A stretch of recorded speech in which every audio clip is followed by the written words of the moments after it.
En la tarde de hoy vamos a ver un tema muy importante que tiene que ver con los ruegos que debemos hacer para el ministerio y la obra de Dios.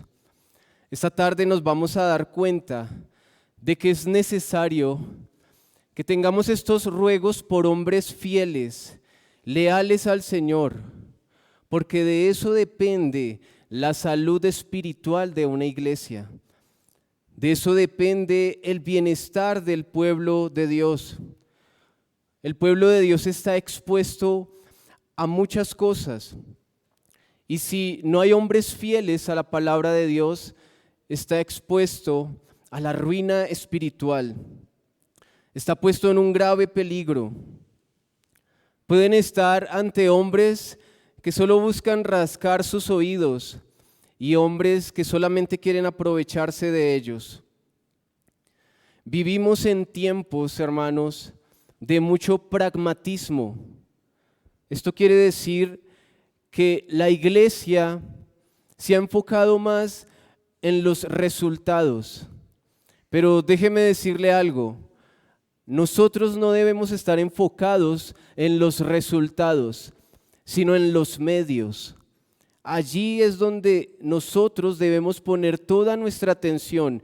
En los medios es donde participamos nosotros. Así que, dicho esto, el título que le he puesto a esta enseñanza es Ruegos a la obra antes que manos a la obra. Esto lo vamos a ver en 3 puntos principales. Ruegos porque es una labor ardua. En primer lugar, ruegos porque es una labor ardua. En segundo lugar, ruegos porque es una labor de compasión. Y en tercer lugar, ruegos porque, así de simple, el dueño es Dios. Así que avancemos con nuestro tema. El versículo 35 podemos leer allí: recorría Jesús todas las ciudades y aldeas, enseñando en las sinagogas de ellos. Veamos por un momento esta parte. Dice, enseñando en las sinagogas de ellos. Aquí yo quisiera, antes de avanzar en este mensaje, mencionar algo. Mateo quiere hacer una comparación y que eso no se nos vaya de nuestra mente. Mateo aquí está haciendo una comparación. La pregunta que deberíamos hacer es, las sinagogas de ellos, ¿quiénes son ellos? La respuesta la tenemos en el versículo anterior. ¿Cómo termina el versículo 34? Lo que dice el versículo 34 es, pero los fariseos decían, por el príncipe de los demonios echa fuera los demonios. Así que podemos ver que ellos se refiere a estos hombres, a estos fariseos. Desde el que inicia el capítulo 9 de Mateo, estos hombres son involucrados en el escenario y son los antagonistas, los enemigos de Dios. Y van a notar que de aquí en adelante ellos van a estar siempre allí acusando las obras que el Señor está haciendo.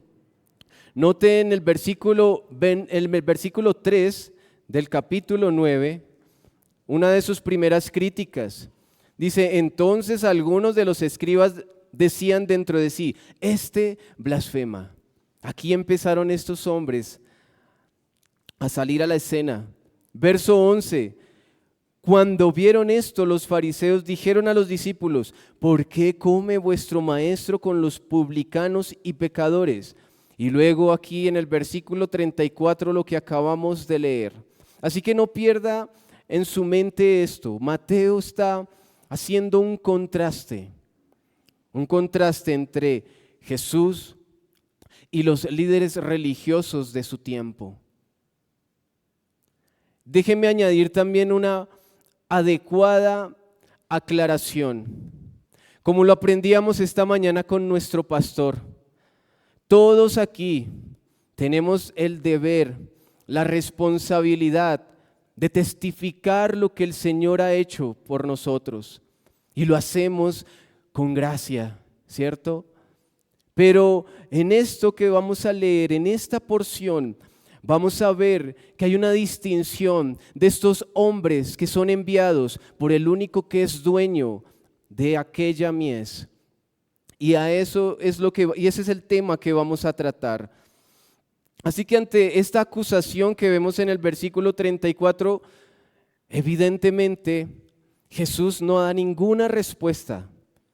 Las dos anteriores las responde. No sé si se fijaron en eso, pero esta hay silencio. Pero quien está aquí haciendo el contraste ahora es Mateo. Nuevamente leamos: recorría Jesús todas las ciudades y aldeas. Anteriormente, Mateo ya nos había dicho que recorría Jesús.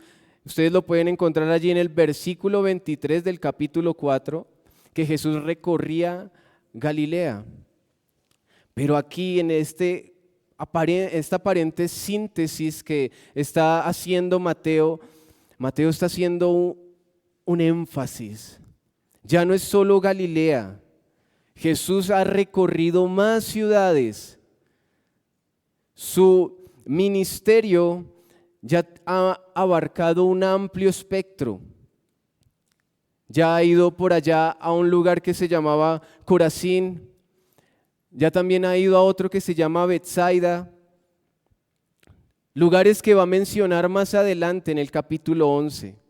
Ahora, si usted toma un mapa de esa época, usted puede darse cuenta de los recorridos que hacía Jesús. Aproximadamente entre 10 a 11 kilómetros. Estas eran las grandes distancias que recorría Jesús. Un trabajo muy arduo. Su ministerio implicaba muchas horas de esfuerzo. Y ahora, sumado no solo a la geografía, sino también el ambiente de ese lugar, el arduo sol, las montañas, las piedras, subir y bajar estas montañas, todo esto era la condición para que Jesús se desplazara de un lugar a otro, un recorrido que implicaba esfuerzo, mucho esfuerzo. Podemos notar aquí en primer lugar que Jesús, además de estar dispuesto a morir en la cruz, que ya eso era mucho, estuvo dispuesto a ejercer este ministerio arduo, sin cansancio.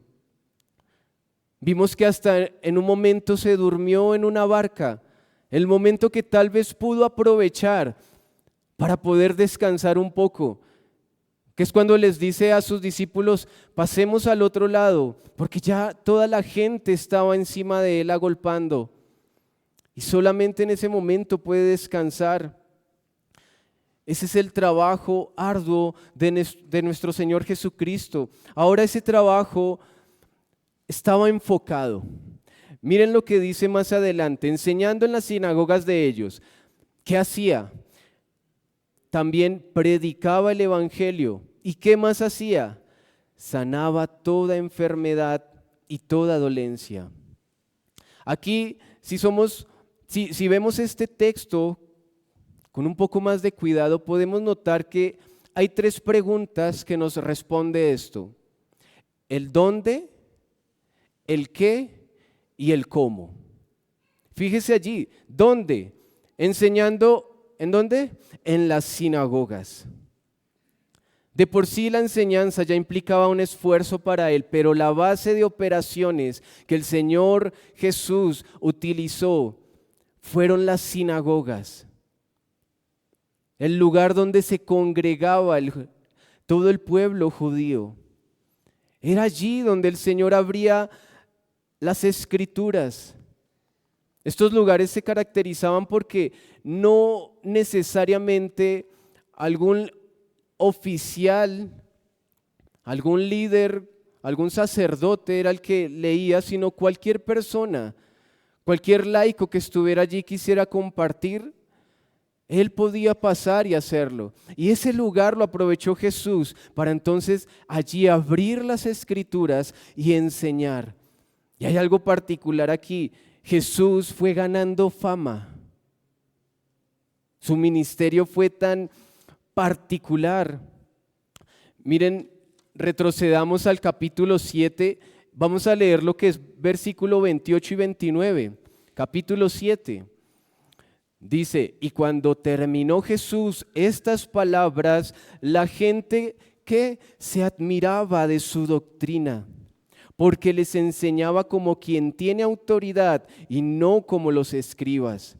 En el capítulo 8, ahora mire el versículo 27. Y los hombres se maravillaron diciendo, ¿qué hombre es este que aún los vientos y el mar le obedecen? Más adelante, capítulo 9, verso 8. Y la gente al verlo, ¿qué pasó? Se maravilló y glorificó a Dios, que había dado tal potestad a los hombres. Y luego vemos en el versículo 33 de ese capítulo, y echando fuera al demonio, el mudo habló, y la gente se maravillaba. El ministerio de Jesús estaba tomando mucha fama, era popular.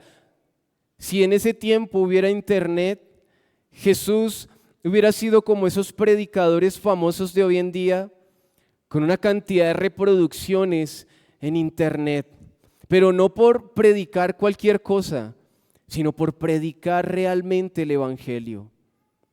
Esta era la fama, todos querían ir a escuchar a Jesús. Ahora la segunda pregunta, ¿el qué? ¿Qué predicaba Jesús? Veamos lo que dice ahí, y predicando el evangelio. Dice el evangelio del reino. Traduzcamos la palabra evangelio. ¿Qué quiere decir la palabra evangelio? Buenas nuevas. Entonces si lo leemos así, y predicando las buenas nuevas del reino. Eso era lo que Jesús predicaba. Y si nos damos cuenta, cuando Jesús inicia su ministerio, las palabras con las que empezó fueron estas según el registro de Mateo. Capítulo 4 dice, arrepentíos porque el reino de los cielos se ha acercado. Esa es la buena noticia. ¿Saben? Es una buena noticia que el Rey nos diga arrepiéntanse. Es una buena noticia. Piénsenlo de esta forma. Si usted ofendiera a una autoridad con un delito gravísimo y que esa autoridad tiene toda la potestad para eliminarlo, para fulminarlo, y que no le queda a usted de otra que estar huyendo de esa autoridad, y cuando puede a sus espaldas se mofa de esa autoridad, pero llega un momento en el que usted es acorralado, ya no tiene salida, ya no hay a dónde huir y usted piensa, llegó mi fin. Pero esta autoridad se acerca a usted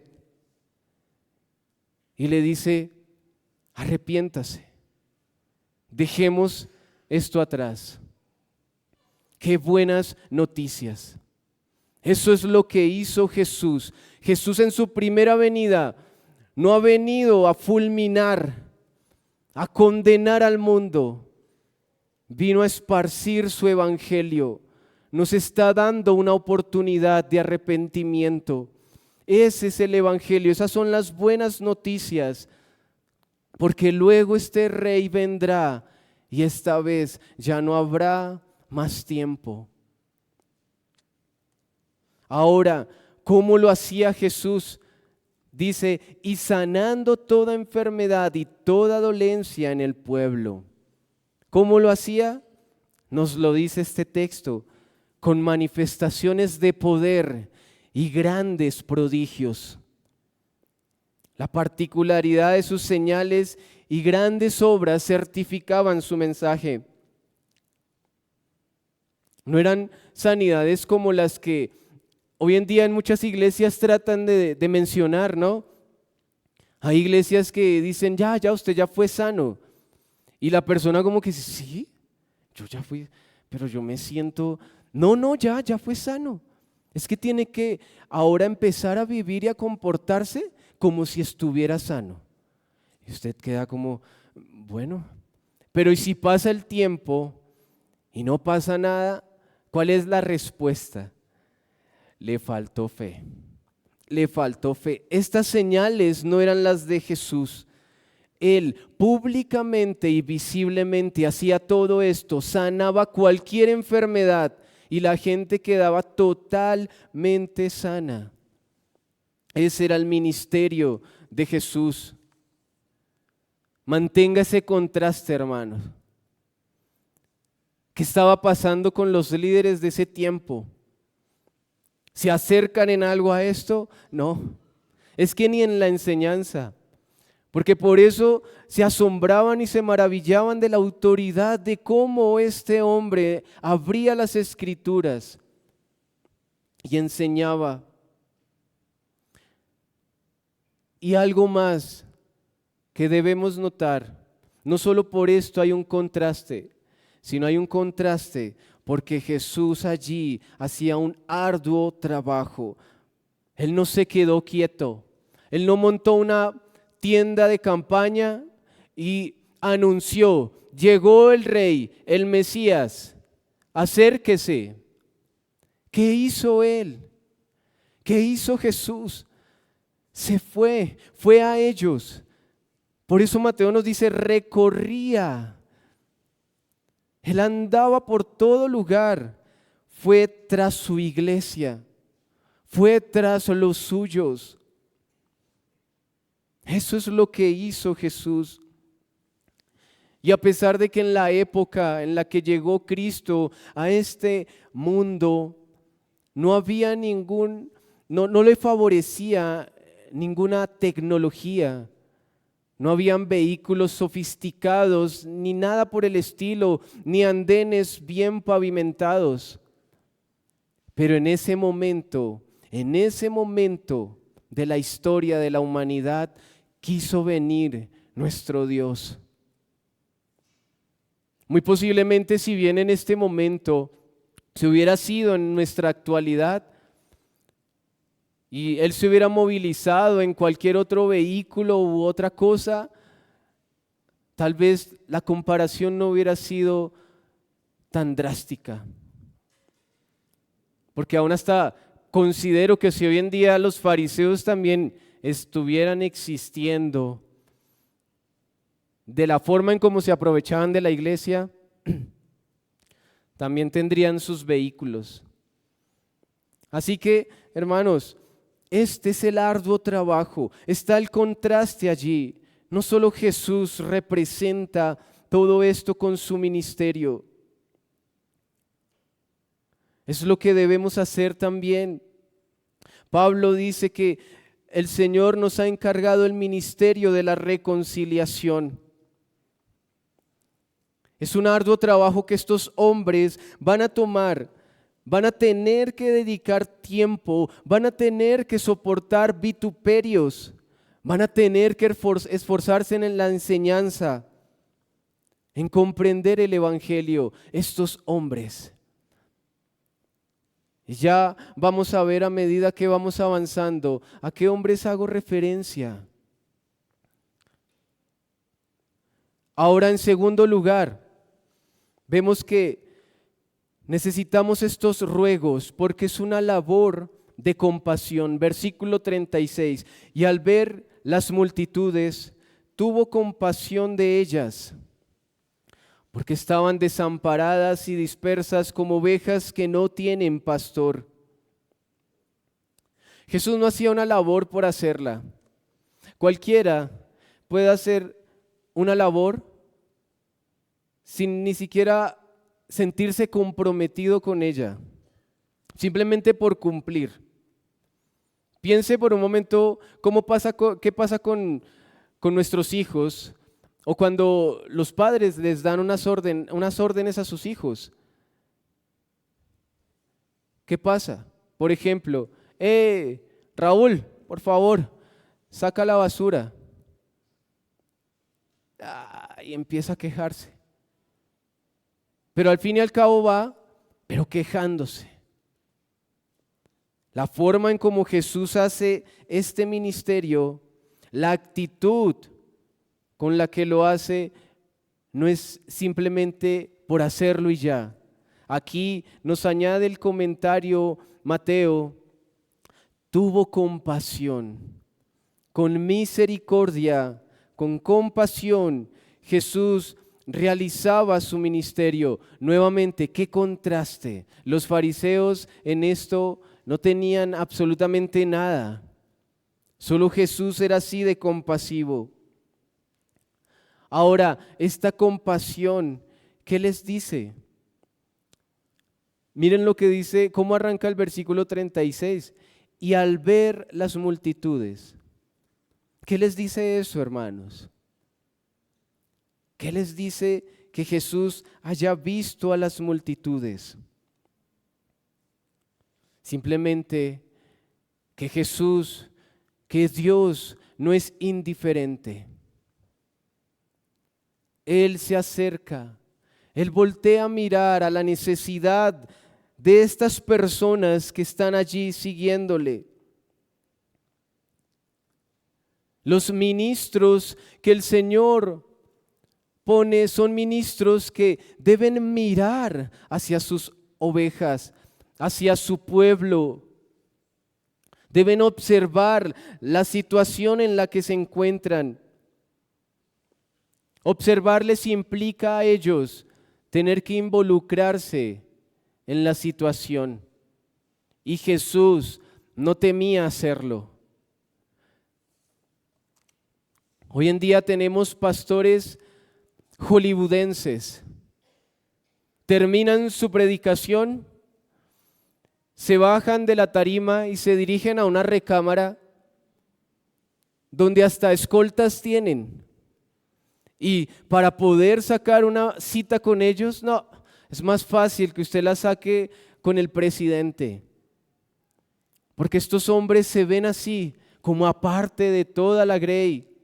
No son capaces de observar qué es lo que está sucediendo con el pueblo. Ahora piense por un momento, Jesús está avanzando con sus discípulos y de repente se queda quieto y empieza a observar. Y los discípulos miran a Jesús y se preguntan qué pasó. Y Jesús está allí observando a todas las personas que están ahí con Él. ¿No le causa curiosidad a usted tal vez saber qué vio Jesús cuando empezó a observar? ¿Qué clase de personas vio allí? Tal vez cuando volteó y empezó a observar a la gente, vio a aquel anciano que cojeaba y aún así trataba de llevar el ritmo de la multitud. Tal vez vio por allá a un enfermo levantando la mano, gimiendo de dolor. ¿Cuánta necesidad no vio Dios, no vio Jesús allí? Que es donde podemos darnos cuenta que nuestro Dios nos observa, es cercano a nosotros. Él no está lejos de nosotros, no es indiferente. Nuestro Dios no es como el Dios de los hombres, que ni ven ni mucho menos oyen. Jesús tuvo compasión. Y ahora veamos esto. Dice, al ver las multitudes, tuvo compasión de ellas. La palabra en el original griego para compasión tiene una connotación, un significado más profundo. Dice que Jesús sintió desde sus entrañas. Desde allí salió de Jesús esta compasión. No sé si a ustedes les ha pasado eso. Es muy diferente cuando uno escucha que a un cercano o a un amigo se le murió un familiar.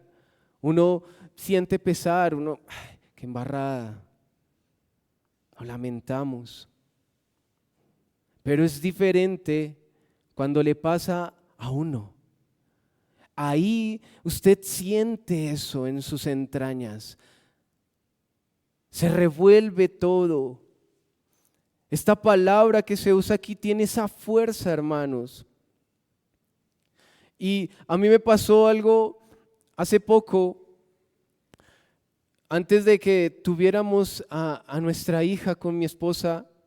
Uno veía de pronto noticias en internet de situaciones que le pasaban a los niños y uno se lamentaba y decía, terrible, este mundo está mal.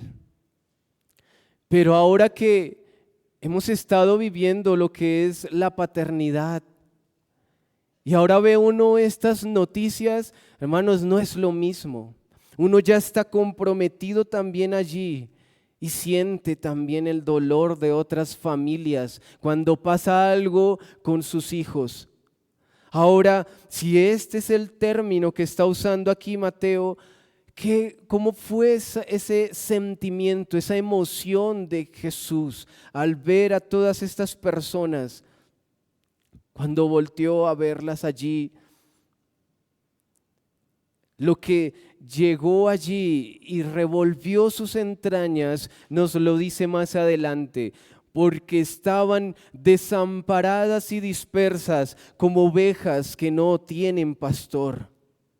Ellos tenían muchas necesidades, hermanos, tenían hambre, tenían enfermedades, tenían muchos problemas, pero lo que llegó a lo más profundo de Jesús era que eran ovejas sin pastor. La necesidad espiritual de estas personas no estaba siendo suplida. Acompáñeme por un momento a Ezequiel capítulo 34. Ezequiel capítulo 34.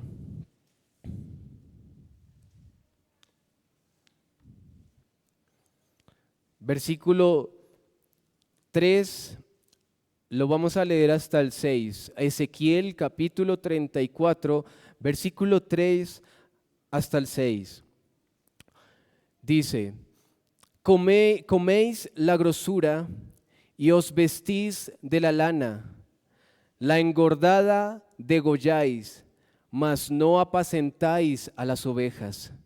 No fortalecisteis las débiles, ni cuidasteis la enferma, no vendasteis la perniquebrada, ni volvisteis al redil la descarriada, ni buscasteis la perdida, sino que os habéis enseñoreado de ellas con dureza y con violencia, y andan errantes por falta de pastor, y son presa de todas las fieras del campo, y se han dispersado. Anduvieron perdidas mis ovejas por todos los montes y en todo collado alto, y en toda la faz de la tierra fueron esparcidas mis ovejas, y no hubo quien las buscase, ni quien preguntase por ellas. Esto fue tan vívido para Jesús en este momento, cuando voltea a ver a ese pueblo y sus ovejas esparcidas, desamparadas. Otras versiones dicen que estaban angustiadas. Esta era la situación del pueblo y por eso Jesús se duele. Hay esa compasión allí, no es indiferente. Esta es la actitud de esta obra en Cristo. Hay una compasión. La oveja, normalmente en las Escrituras podemos darnos cuenta que nosotros somos comparados con este animalito, con la oveja. Y la oveja tiene ciertas características que nos dejan ver aún con mayor fuerza ciertos versículos. Por ejemplo, la oveja es un animal muy asustadizo y cuando el pastor lleva a su oveja para que beba agua, si la oveja se da cuenta que el agua está fluyendo rápidamente, la oveja se asusta y no bebe agua. Por más sed que tenga esa oveja, no bebe, le da susto. Así que el pastor tiene que llevarse su ovejita o sus ovejas y tiene que buscar un lugar donde las aguas estén quietas. Y solo ahí en ese lugar las ovejas se pueden acercar y beber. Por eso vemos en los Salmos que allí nos dice que en aguas de reposo me pastoreará.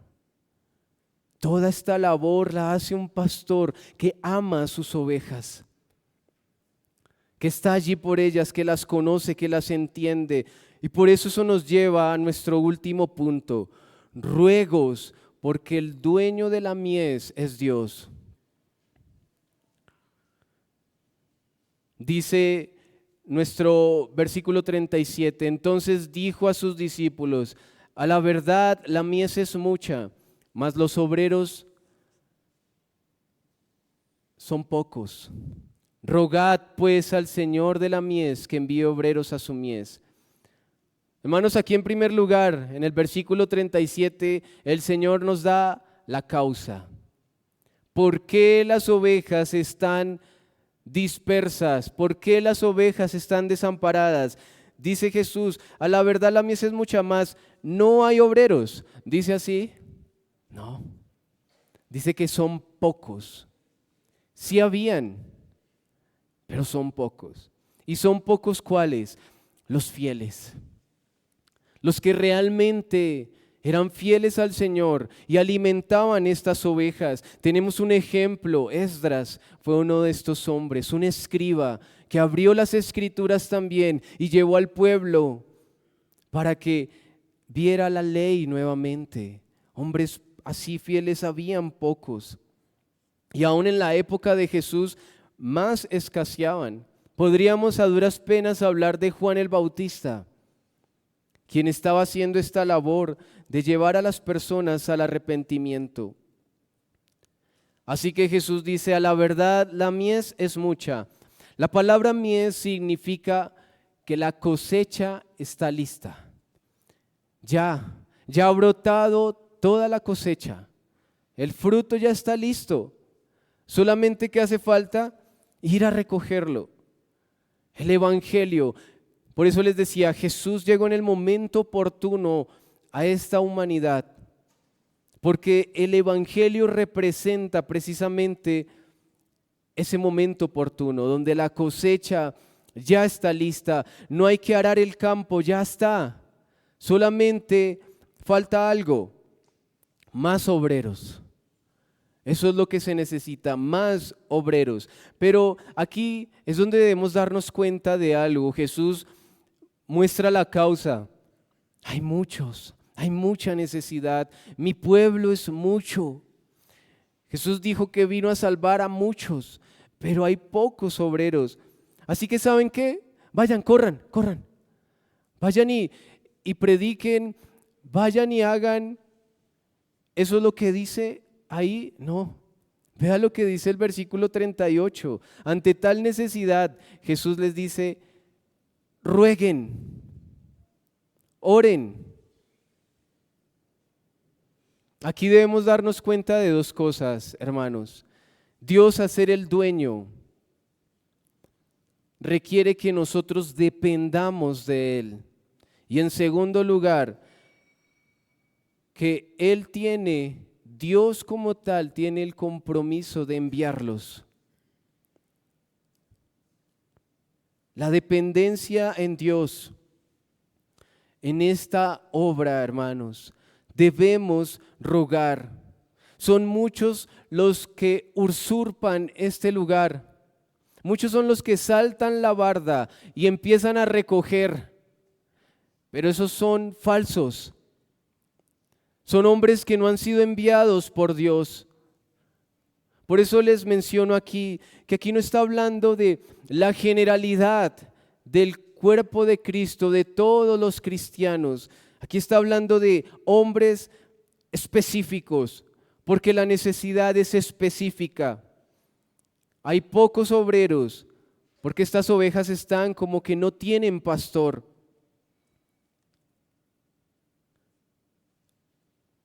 Estos obreros que están allí legítimos, deshonran el nombre de Dios en los púlpitos, enseñan cualquier incoherencia, abusan de estas ovejas. Por eso, hermanos, debemos rogar. La pregunta es, ¿rogamos? ¿Rogamos, hermanos, por esto? ¿Rogamos porque el Señor envíe hombres fieles? ¿Hombres fieles a recoger su cosecha? Debemos orar por esto, hermanos, porque es un trabajo arduo. Hombres que estén dispuestos a recorrer. Tal vez no vemos que se pongan a caminar, que sean predicadores itinerantes. Los hemos visto en la historia y el Señor los ha usado muchísimo. Pero necesitamos hombres que sean laboriosos. Hay una historia del hijo de un pastor que le preguntan en la escuela, ¿y tú qué quieres ser cuando grande? Y el niño responde, yo quiero ser pastor. Y el profesor, vea, ¿y por qué quieres ser pastor? Y el niño le responde, porque me va a quedar más tiempo libre.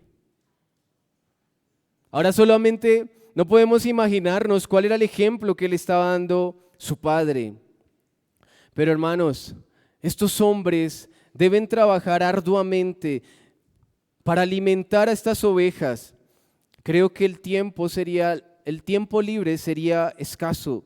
Hombres misericordiosos, compasivos, que están allí, que observan a las ovejas. Hombres que realmente sienten ese llamado y esa pasión.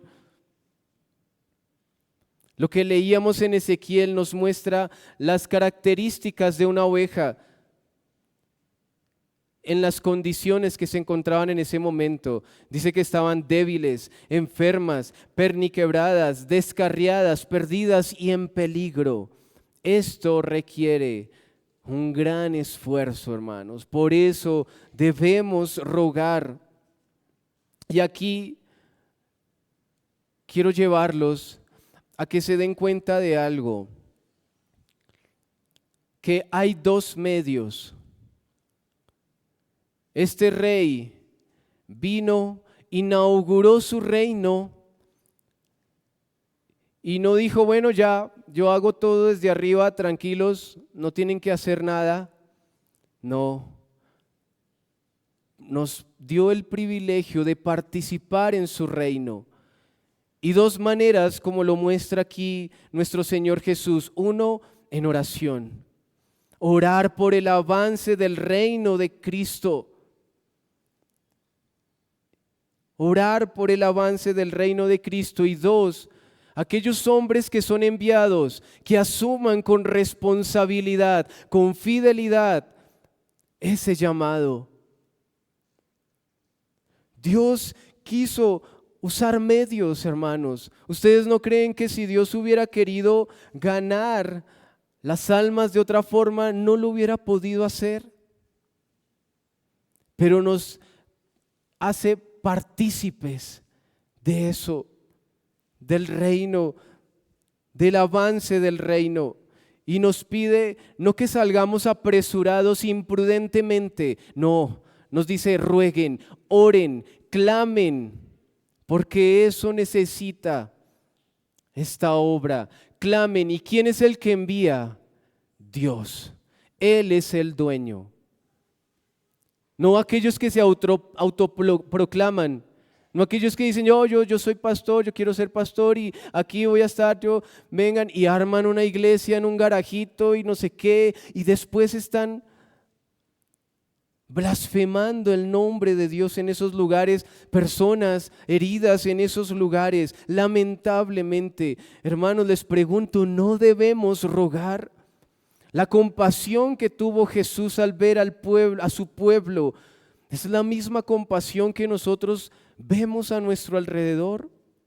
Ustedes han volteado a mirar a sus vecinos, a sus familiares, y ruegan porque el Señor los alcance. Miren, cada vez que yo escucho a un familiar y me dice, estoy asistiendo a la iglesia, ahora pienso tanto en que ojalá sea una iglesia bíblica. Y no que me resulte, no, estoy yendo a la iglesia y profetizan todos los días. Y ustedes vieran todo lo que, me profetizaron que día que iba a conseguir trabajo y lo encontré. Hermanos, eso debe llenarnos a nosotros de compasión. Si no es por nuestra familia, mucho menos por un desconocido o un vecino.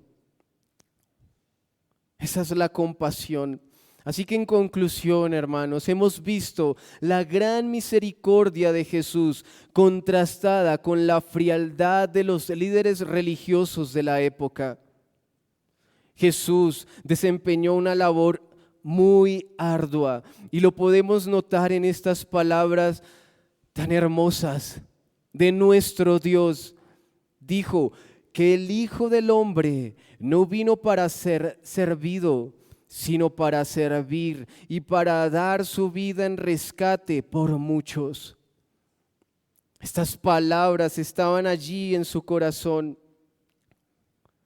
Él es nuestro buen pastor, quien nos apacienta, quien vino a recoger a sus ovejas. Pero hermanos, nosotros participamos en esta labor también.